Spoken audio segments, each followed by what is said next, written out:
Recognize domestic violence.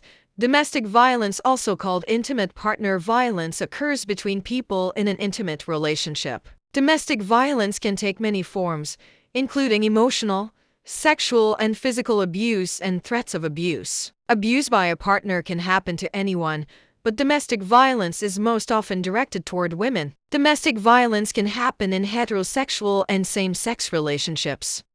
Abusive relationships always involve an imbalance of power and control. An abuser uses intimidating, hurtful words and behaviors to control a partner. It might not be easy to identify domestic violence at first. While some relationships are clearly abusive from the outset, abuse often starts subtly and gets worse over time. You might be experiencing domestic violence if you're in a relationship with someone who calls you names, insults you or puts you down, prevents or discourages you from going to work or school or seeing family members or friends, tries to control how you spend money, where you go, what medicines you take or what you wear, acts jealous or possessive or constantly accuses you of being unfaithful, gets angry when drinking alcohol or using drugs, threatens you with violence or a weapon, hits, kicks, shoves, slaps, chokes or otherwise hurts you, your children or your pets, forces you to have sex or engage in sexual acts against your will, blames you for his or her violent behavior or tells you that you deserve it, if you're in a same-sex relationship or if you're bisexual or transgender. You might also be experiencing abuse if you're in a relationship with someone who threatens to tell friends, family, colleagues, or community members your sexual orientation or gender identity. Tells you that authorities won't help you because of your sexuality or gender identity. Justifies abuse by questioning your sexuality or gender identity, pregnancy, children, family members, and domestic violence. Sometimes domestic violence begins or increases during pregnancy. Domestic violence puts your health and the baby's health at risk. The danger continues after the baby is born. Even if your child isn't abused, simply witnessing domestic violence can be harmful. Children who grow up in abusive homes are more likely to be abused and have behavioral problems than are other children. As adults, they're more likely to become abusers or think abuse is a normal part of relationships. You might worry that telling the truth will further endanger you, your child, or other family members, and that it might break up your family. But seeking help is the best way to protect yourself and your loved ones. Break the cycle. If you're in an abusive situation, you might recognize this pattern. Your abuser threatens violence. Your abuser strikes. Your abuser apologizes, promises to change, and offers gifts. The cycle repeats itself. The longer you stay in an abusive relationship, the greater the physical and emotional toll. You might become depressed and anxious, or you might begin to doubt your ability to take care of yourself. You might feel helpless or paralyzed. You may also wonder if the abuse is your fault, a common point of confusion among survivors of domestic abuse that may make it more difficult to seek help. Don't take the blame. You may not be ready to seek help because you believe you're at least partially to blame for the abuse in the relationship. Reasons may include: your partner blames you for the violence in your relationship. Abusive partners rarely take responsibility for their actions. Your partner only exhibits abusive behavior with you. Abusers are often concerned with outward appearances and may appear charming and stable to those outside of your relationship. This may cause you to believe that his or her actions can only be explained by something you've done. Therapists and healthcare providers who see you alone or with your partner haven't detected a problem. If you haven't told your healthcare provider about the abuse, they may only take note of unhealthy patterns in your thinking or behavior. This can lead to a misdiagnosis. For example, survivors of intimate partner violence may develop symptoms that resemble chronic disorders such as irritable bowel syndrome or fibromyalgia. Exposure to intimate partner violence also increases your risk of mental health conditions such as depression, anxiety, and post-traumatic stress disorder (PTSD). You have acted out verbally or physically against your abuser, yelling, pushing, or hitting your partner during conflicts. You may worry that you are abusive, but it's much more likely that you acted in self-defense or intense emotional distress. Your abuser may use such incidents to manipulate you, describing them as proof that you are the abusive partner. If you're having trouble identifying what's happening, take a step back and look at larger patterns in your relationship. Then review the signs of domestic violence. In an abusive relationship, the person who routinely uses these behaviors is the abuser. The person on the receiving end is being abused. Unique challenges. If you're an immigrant, you may be hesitant to seek help out of fear that you will be deported. Language barriers, lack of economic independence, and limited social support can increase your isolation and your ability to access resources. Laws in the United States guarantee protection from domestic abuse, regardless of your immigrant status. Free or low-cost resources are available, including lawyers, shelter, and medical care for you and your children. You may also be eligible for legal protections that allow immigrants who experience domestic violence to stay in the United States. Call a National Domestic Violence Hotline for guidance. These services are free and protect your privacy. If you're an older woman, you may face challenges related to your age and the length of your relationship. You may have grown up in a time when domestic violence was simply not discussed. You or your partner may have health problems that increase your dependency or sense of responsibility. If you're in a same-sex relationship, you might be less likely to seek help after an assault if you don't want to disclose your sexual orientation. If you've been sexually assaulted by another woman, you might also fear that you won't be believed. Still, the only way to break the cycle of domestic violence is to take action. Start by telling someone about the abuse, whether it's a friend, a loved one, a healthcare provider, or another close contact. You can also call a National Domestic Violence Hotline. At first, you might find it hard to talk about the abuse, but understand that you are not alone and there are experts who can help you. You'll also likely feel relief and receive much-needed support. Create a safety plan. Leaving an abuser can be dangerous. Consider taking these precautions.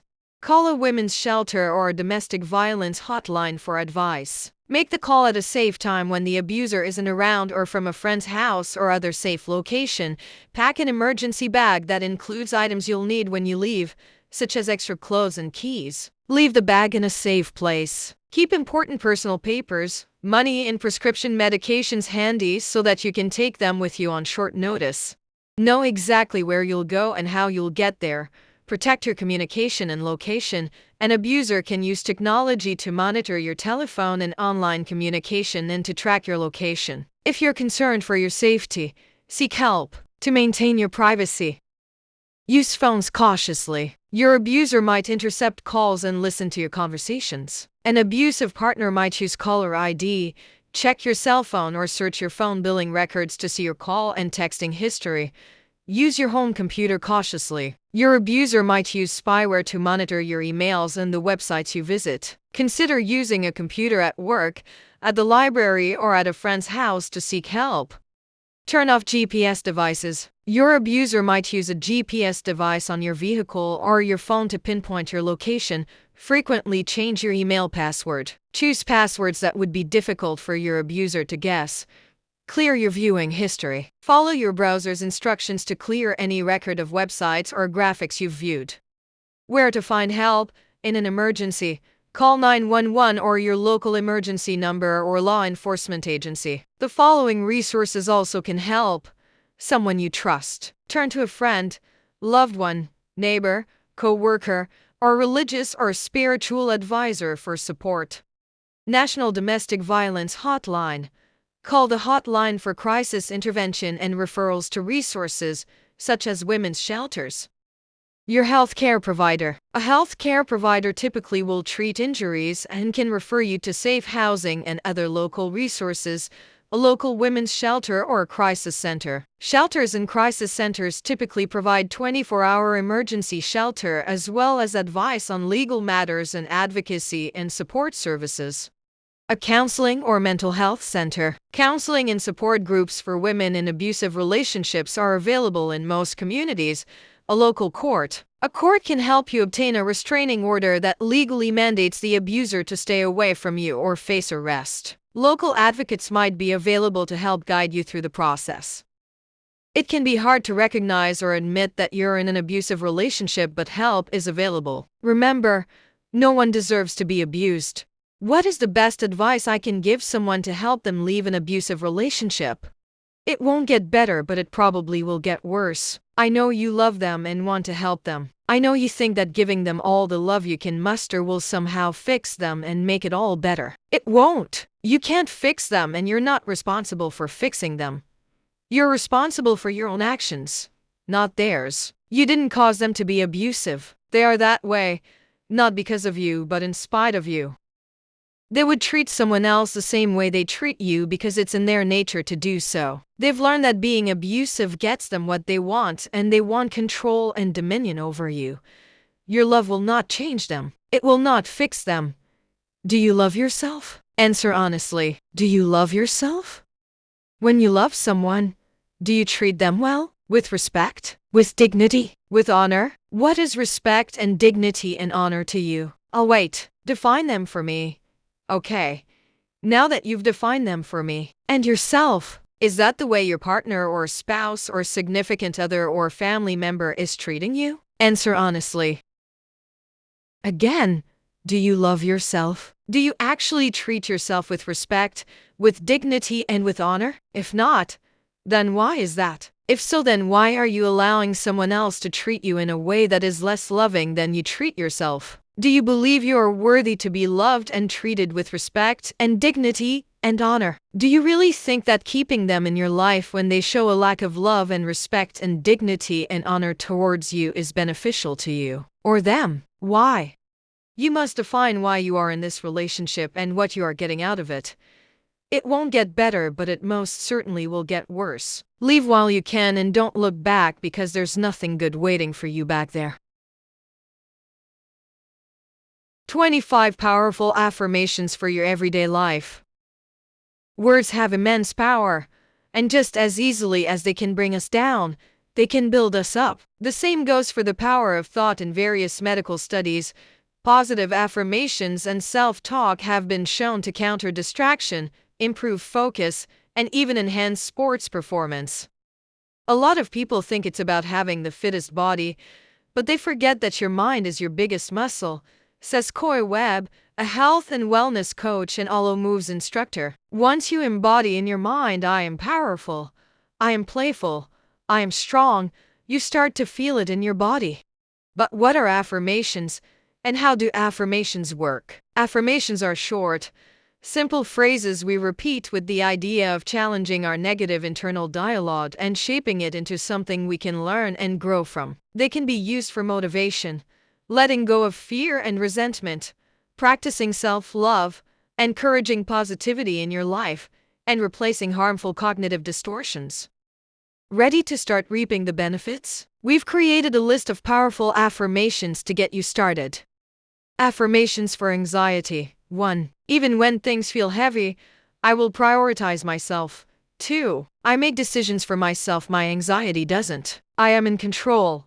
3. I'm worthy of good things. 4. My struggles are opportunities to learn and grow. 5. This will not break me. Affirmations for self-love and confidence. 1. My previous mistakes do not own me. I am constantly evolving. 2. I believe in my skills and abilities. 3. I am committed to myself. 4. I see the good in myself and it radiates out of me. 5. I accept and love myself for who I am. Affirmations for change and transition. 1. I welcome change and embrace the unknown. 2. When I need peace, I will turn inward. 3. I adapt willingly and easily to change. 4. I will trust my intuition. 5. I control my reaction to change. The power lies within me. Affirmations for releasing anger and frustration. 1. I will not let frustration get pent up inside of me. I will address things head on. 2. I can release what I'm meant to let go of. 3. I am more than my thoughts and emotions. 4. What I can control is how I react and respond. 5. I will let go of past hurts and move forward with peace. Affirmations for inner peace. 1. I forgive my past decisions. 2. I am willing to accept the lessons I've learned. 3. I release the past. 4. Let my mind be a sanctuary from everything around me. 5. All of my worries are melting away. The only thing that matters is the present moment. Daily affirmations for women. I am beautiful. I am living my best life. I love what I do. Courage accompanies me everywhere I go. I am good enough. I am loved and worthy. I am proud of my accomplishments. I am worthy of success. I believe in myself. I deserve joy and happiness. I am confident and capable. I am intelligent and capable. I am powerful. I am resilient. I attract happiness into my life. I can do hard things. I will accomplish my goals today. All I need is within me. Challenges make me stronger and wiser. Challenges make me stronger and wiser. Good things are coming my way. I am allowed to feel good. I am effortlessly prosperous and successful. I am feeling good about myself. I am good and getting better. 10 ways to be happier and live a more fulfilling life. When you make an intentional choice every day to worry less, you will live a happier, more fulfilling life. The impact of your own lives trickles down onto those surrounding you too. Don't get caught up so much with life that you forget to enjoy the things that truly matter. 1. Find your purpose. If you would do one thing without receiving a paycheck for the rest of your life, what would it be? Question yourself on why your goals are so important. This exercise helps you determine if you are on a quest after your purpose. One step to finding your purpose is to look within yourself and identify your talents and passion. Find something that the world is in need of, such more passionate medical professionals. Align your strengths with the need and see how you can be a problem solver while making a meaningful difference doing it. 2. Be present in the moment. Time is the currency of life. You are only allowed to enjoy it for a limited period. It's easy to get caught up worrying about the future that you forget to enjoy the simple pleasures of life. We've all been there. You're traveling on a train, but you are deep in thought. Your mind is constantly wandering and contemplating the things you need to get done. Worrying about the unknown will only make you anxious. Training your mind to be present helps you appreciate the time you presently have and enjoy every moment of it. 3. Create meaningful connections. Human beings are highly social creatures that thrive from other human beings' company. Surrounding yourself with those you genuinely care for can have numerous benefits for you as a person. Social connections can help you cope with anxiety and sadness, enable you to be more emotionally intelligent, increase self-esteem and empathy, and even boost your immune systems. Dedicating time to make meaningful connections can have many understated benefits that can be great for overall fulfillment in life.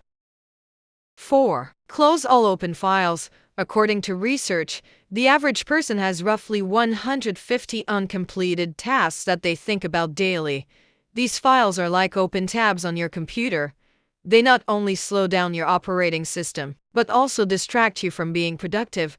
The more open files you have, the less you get done. Instead of multitasking, setting a schedule to get your work done and organizing the tasks in order of priority not only increases productivity, but also helps you get your life in order, leading to a more fulfilled life. 5. Stay fit. Physical activity is not only necessary to stay fit, but it's also a great way to cope with stress. When you work out, your body reacts by releasing chemicals that make you feel good about yourself while also suppressing tension and anxiety-inducing hormones. Exercise also decreases the activity of the hormones, which induce anxiety and stress, therefore, making you feel better and eventually happy. Creating time to exercise helps you to be more energized, fit, and generally happy. 6. Get quality sleep. Lack of quality sleep can have many consequences to your overall health. You get restless and easily irritable when you haven't had a proper night's rest. All this can be resolved when you get quality sleep. Experts recommend 7 to 8 hours as sufficient for adults. However, this may vary depending on your body. Some people may be okay with an hour less, while others an extra hour helps them feel well rested. Research shows that getting quality sleep will make you more productive, happier, and healthier. 7. Declutter your life. Excessive clutter can often make your life feel chaotic and cause a lot of stress, thus affecting your general outlook on life. It can affect every aspect of your life by weighing you down and slowing you from accomplishing your goals. From outdated apps, damaged furniture, or even social commitments, anything you have not really used in the last 18 or so months should be cleared. It's not a good idea to let tangible items take up emotional space in your life. Allow it to go. Decluttering your life will declutter your mind as well, allowing you to be more peaceful and have the energy for those things that really matter. It's not a good idea to let tangible items take up emotional space in your life. Allow it to go. Decluttering your life will declutter your mind as well, allowing you to be more peaceful and have the energy for those things that really matter. Understanding what we value in life may be a big source of happiness because it inspires us to participate in activities that help us achieve our goals. 9. Celebrate every win. As human beings, we care a lot about winning. We condemn failure and poor performances and are too hard on ourselves. This has a negative impact on your mindset as it brings you down, dampening your winning spirit. Train your mind to appreciate every step of a task rather than the overall goal. Adopting this mindset will help you appreciate both the process and results. Take time to celebrate the small wins in your life. This can be something as simple as not snoozing your alarm clock, taking a lunch break, or even starting a new certification at prompt. 10. Assist others in their search for joy. Research shows that altruism is hardwired into the brain. This explains why helping others can make you feel good. You often have heard the saying that it's better to give than to receive. Helping others may be the secret to your own personal happiness. The key is to find a passion that aligns with the needs of those surrounding you. 10. Assist others in their search for joy. Research shows that altruism is hardwired into the brain. This explains why helping others can make you feel good. You often have heard the saying that it's better to give than to receive. Helping others may be the secret to your own personal happiness. The key is to find a passion that aligns with the needs of those surrounding you. How to motivate yourself. 11 tips for self-improvement. Setting a goal, anything from getting a degree or landing a new job to achieving a new level of physical fitness, is a big step toward improving your life. But following through to achieve what we've set out to accomplish can be challenging, especially on those days when motivation wanes. So how do you follow through on your commitments during those times when you just don't feel like putting in the work? We all lose motivation from time to time. When you're feeling unmotivated, try one of these science-backed strategies to get yourself back on track toward your goal. Put your goal on the calendar. Make working toward your goal a habit. Plan for imperfection. Set small goals to build momentum. Track your progress. Reward yourself for the little wins as well as the big ones. Embrace positive peer pressure. Practice gratitude, including for yourself. Do some mood lifting. Change your environment. Remember your why. Self-motivation tips. Let's take a closer look at each of the above tips. Here, we'll break down these self-motivation techniques, detailing what they are and the science behind them. 1. Put your goal on the calendar.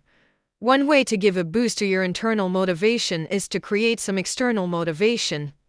A target date. Whatever it is you're aiming to accomplish, put it on the calendar. You may be working toward a goal with a set finish date built in. Examples include preparing for a test or taking a course with a fixed end date. If your goal lacks the structure, you can add it by deciding on a date by which you could realistically achieve your goal.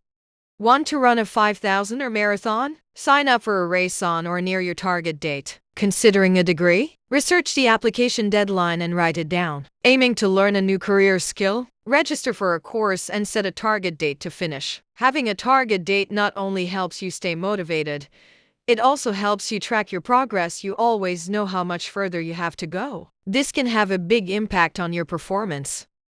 2. Make working toward your goal a habit. When you make working toward your goal a habit, an automatic conditioned response, you no longer have to rely so much on feeling motivated. How do you turn a behavior into a habit? Identify a trigger. Choose something that you already do every day, like brushing your teeth or eating lunch, to be a trigger for the action you want to make a habit. Write out an if-then plan, also known as an implementation intention. For example, if you want to create a habit of studying for a class every day, your if-then plan might look like this. If I pour my first cup of coffee, then I will spend 5 minutes on my math homework. To build consistency in exercise, it might look like this. If I get up and brush my teeth, then I will immediately put on my workout clothes. Making this plan and committing it to writing could increase the likelihood of following through. Start small. Notice that the above examples do not say that you'll read 6 chapters of your textbook, watch 2 hours of lecture videos, or spend an hour sweating on the treadmill. Getting started is often the hardest part on low motivation days, and starting is much easier when the task is small. 5 minutes of study or putting on your workout clothes. These seemingly small actions can prime your mind for the task at hand, so the follow through a longer study session or a full workout can happen more naturally with less mental resistance, according to the science of self-help. 3. Plan for imperfection. It's great to feel excited and confident about achieving your goal, but it's also possible to be too optimistic. Not every day will go exactly as planned, and that's okay. Life happens. One way to boost motivation on difficult days is simply to plan for them. As you think about your goal, jot down a list of the things that could get in your way. If you're taking an online course, this could include losing internet access, getting a phone call in the middle of a study session, having a child homesick, feeling stuck on a difficult concept or assignment. If your goal is to go running every day, some obstacles might include rainy weather, injury, illness, getting asked to stay late at work during the time you usually run. We can't predict everything that could happen, but we can predict those obstacles that are likely to happen from time to time based on our unique circumstances. Once you have your list, make a plan for how to handle the obstacle. How can you plan ahead for when your internet goes out? Maybe you could keep a few lecture videos downloaded to your phone or computer for offline access, or you could identify a nearby coffee shop that offers free Wi-Fi. Now, when that obstacle pops up, instead of losing motivation and feeling deflated, you have a plan in place to keep the momentum going. Keep in mind that for some obstacles, missing your task is a perfectly acceptable plan. 4. Set small goals to build momentum. If you want to change the world, start off by making your bed. If you make your bed every morning, you will have accomplished the first task of the day. It will give you a small sense of pride, and it will encourage you to do another task, and another, and another. Research shows that frequent small successes can build a sense of momentum that can in turn drive long-term success, especially early in the process. Whatever your big goal may be, start by breaking it down into smaller chunks. Getting a new job might be a big goal. Smaller goals could be updating your resume, making a portfolio website, earning a certification, or attending a networking event. 5. Track your progress. Seeing progress can be highly motivating. You'll find many tools out there to help you track your goals. This could be as simple as a to-do list or calendar where you can cross off tasks or days as you complete them. Or you might opt for a free tool like Trello, which allows you to create a personalized digital task board to categorize your big goal into daily, weekly, monthly, or even yearly sub-goals. Another option is to draw a progress bar on a sheet of poster board or paper. Hang it somewhere where you'll see it regularly, and fill it in as you get closer to your goal. 6. Reward yourself for the little wins as well as the big ones. It feels good to be rewarded for our work, but rewards can also improve motivation and performance. Rewarding yourself for reaching small milestones and completing big goals could boost your interest and enjoyment in the work you're doing. These rewards don't have to be big or cost a lot of money. Here's a quick list of ideas you could use to reward yourself. Take a short break. Go for a walk outside. Enjoy your favorite snack. Read a chapter of your favorite book. Spend a few minutes meditating. Listen to an episode of your favorite podcast. Plan a night out with friends. Play an online game. Visit a free museum or attraction. Have a long bath or shower. Call a friend or family member. Spend a few minutes making your own reward list so that you're ready to celebrate your wins, big and small. 7. Embrace positive peer pressure. You're ultimately the one who puts in the work to achieve your goals. But other people can be a great motivator. Research shows that feeling like you're part of a team can lead to boosted perseverance, engagement, and performance, even if you're working alone. Depending on your goal, this might mean joining a study group, running team, gym class, professional organization, or virtual challenge. Another study suggests that sharing your goal with someone whose opinion you value can strengthen your commitment to attaining that goal. For work goals, consider sharing with a mentor or supervisor. You might choose to share educational goals with a teacher or academic advisor, or fitness goals with a coach or fellow gym member who you admire.